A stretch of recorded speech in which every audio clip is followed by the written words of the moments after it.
حبيت القمر من نظرة تعتبر شرعية، ما تجاوزت فيها محذور وفق أصولنا الفقهية، ما خالفت فرقة فيها سنية ولا شيعية، حتى الشافعي ودليله من آيات قرآنية، حتى الشافعي ودليله من آيات قرآنية.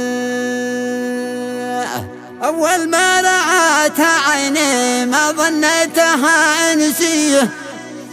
أما هي ملاكا منزل ولا إنها حورية، أما هي ملاكا منزل ولا إنها حورية. شيلة كتبها كلماتها الشاعر أبو صقر حميد الصماط وتحكي ما فيها. أداء الشاعر أبو عزة إبراهيم. حبيت القمر من نظرة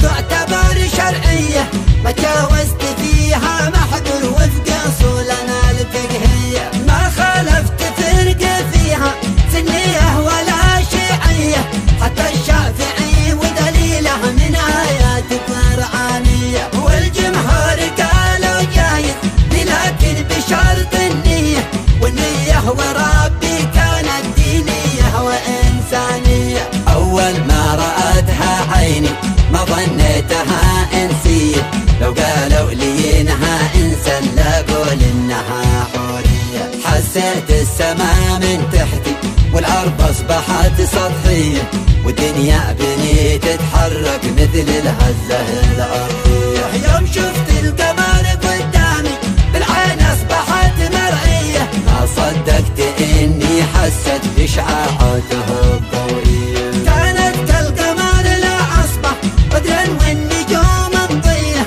طفى نورها وضياها على المجموعة الشمسية، حسيت إن قلبي طاير وإن الحالة النفسية ما عادت كما كانت قبل، صارت راضية مرضية، حين شفت إنها تنظر لي نظرة خاطفة سحرية، نظرة طيرت لي عقلي خلتني بلا عقلية، والنظرات منها كانت ترمي كالشرر صدرية، صابتني بلا ما أشعر في أعضائي القلبية، واطلعت في عينيها شفت العطف والحنية، وريت البراءة فيها كانت ظاهرة مخفية، هذا ما حدث لي فعلا ليست حادثة وهمية، لأن الكل يعرف طبعي قول الصدق والجدية، ما أحب الكلام الفاضي ولا أبحث عن الشعبية،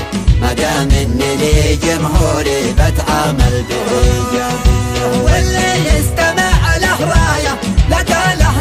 الحرية، ما بيني وبين الجمهور ماشي بيننا سرية، ما حسيت بها وعشته بقوله لهم جهرية، ما خبي عليهم حاجة حتى لو تكون شخصية، فاغلبهم بيعرف عني كل سيره الذاتية، لخصت الحدث في شيلة عبره للوفاء حصرية، وابو عزة افضل شاعر عنده موهبة نوعية، واعماله قوية جدا مثل حباله الصوتية، ما بسمح لواحد غيره نشر ابياتي الشعرية، هذا الفصل الاول حطه يا ابراهيم في الخلفية، والفصل الاخير المحزن يتحدث عن القومية، تدوي الضمير توفى متى لم تكن مرضية، وتخيل حياة الإنسان عايش دون